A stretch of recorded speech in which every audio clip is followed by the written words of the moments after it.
काही ठिकाणी आघाडी असणार आहे आमची आणि काही ठिकाणी स्वबळावर काँग्रेस पक्ष लढते. अजून अ, चर्चा होते त्या संदर्भात. तुम्हाला माहिती की उद्या फॉर्म भरायचा शेवटचा दिवस आहे. तर उद्या फॉर्म सगळ्यांनी भरल्यानंतर स्पष्ट चित्र अजून स्पष्ट होईल. पण काही ठिकाणी आम्ही स्वतंत्र आणि काही ठिकाणी आघाडी.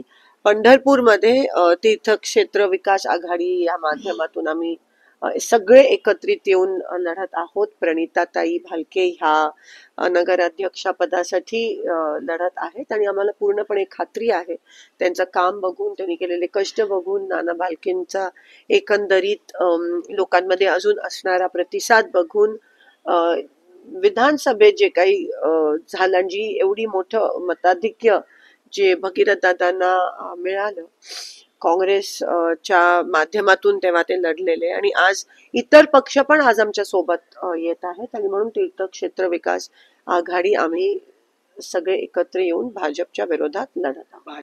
पंढरपूर नगर परिषद निवडणुकीच्या पार्श्वभूमीवर एक मोठी राजकीय घडामोड समोर आली आहे. भारतीय जनता पक्षाला थेट आव्हान देण्यासाठी तीर्थक्षेत्र विकास आघाडी करण्यात आलेली असून या आघाडीने आपल्या नगराध्यक्षपदाच्या उमेदवाराचं नाव जाहीर केलंय.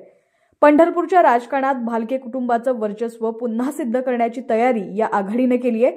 पंढरपूरमध्ये नगराध्यक्ष पदासाठी तीर्थक्षेत्र विकास आघाडीनं आपली संपूर्ण ताकद पणाला लावली आहे.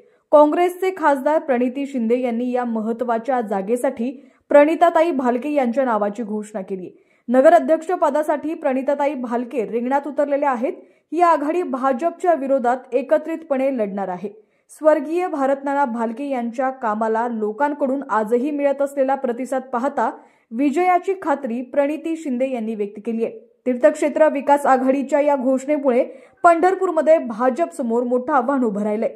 भालके कुटुंबाचा जनाधार, इतर पक्षांची साथ आणि एका बाजूला भाजपची ताकद, यामुळे पंढरपूर नगर परिषदेची ही निवडणूक अत्यंत चुरशीची होणार यात शंका नाही. अधिक अपडेटसाठी पाहत रहा HPN मराठी न्यूज.